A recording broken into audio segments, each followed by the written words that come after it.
Hi കൂട്ടുകാരെ, ഇത് ഞാനൊരു വീഡിയോ കാണുന്ന ഒരു സ്പെഷ്യലല്ല, കുറേ പേരെ കണ്ടിട്ടുണ്ടായിരിക്കും. ഒരു ചീര ഞാൻ ആദ്യമായിട്ട് പക്ഷേ കാണുന്നത് കേട്ടോ. ഇതിൻ്റെ പ്രത്യേകത നമ്മുടെ സാധാ പച്ചച്ചീര മാതിരി തന്നെ, പക്ഷേ ഇതിൻ്റെ തണ്ട് നോക്ക്, പാലിൻ്റെ നിറം. അതാണ് ഇതിന് പാൽച്ചീര എന്ന് പേര് വന്നത്. ഞാനൊരു യൂട്യൂബ് ചാനൽ മൈ എയിം അങ്ങനെ എന്താ പറഞ്ഞൊരു യൂട്യൂബ് ചാനൽ വഴി അങ്ങനെ അവരുടെ നമ്പർ ഉണ്ടായിരുന്നു.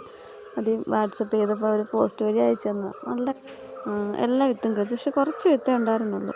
പക്ഷെ നല്ല വാങ്ങുന്നുണ്ട്, എനിക്ക് ഇഷ്ടപ്പെട്ടു. ഞാൻ കുറച്ച് ടെക്സ്റ്റൈൽസിൽ നിന്നൊക്കെ കിട്ടുന്ന കുറച്ച് കവറിൽ, പിന്നെ ഐസ്ക്രീം വാങ്ങുന്ന ബൗൾ അതിട്ട് അതിനകത്തൊക്കെ നട്ട് പിന്നെ ഒരു 5-6 ഞാൻ തറയിൽ നട്ടിട്ടുണ്ട്. നന്നായിട്ട് കിളിച്ച്. പക്ഷെ ഇതിനുണ്ടല്ലോ ബ്രാഞ്ചസ് കുറവാണ്. എനിക്കൊന്നും വലിയ ഹൈറ്റ് വയ്ക്കുമെന്ന് തോന്നുന്നില്ല. എന്നാലും ഞാൻ വിചാരിച്ചു ഒരു ഇത്തിരിയും കൂടെ ഹൈറ്റായിട്ട് കട്ട് ചെയ്തിട്ട് തോരൻ വയ്ക്കാമെന്ന്. പിന്നെ കുറച്ച് പച്ചയല്ല, മറ്റേ ചുവന്ന ചീരയില്ലേ, അതിൻ്റെ കുറച്ച് അരി പാകിയിട്ടുണ്ട്. അത് ചെറുതായിട്ട് മുളച്ച് വരുന്നു. ഇതേമാതിരി നടണം. വേനൽക്കാലമായപ്പോൾ കുറച്ച് ഇങ്ങനെയൊക്കെ കുറേ കൃഷികളൊക്കെ ചെയ്യാമെന്ന് വിചാരിക്കുക.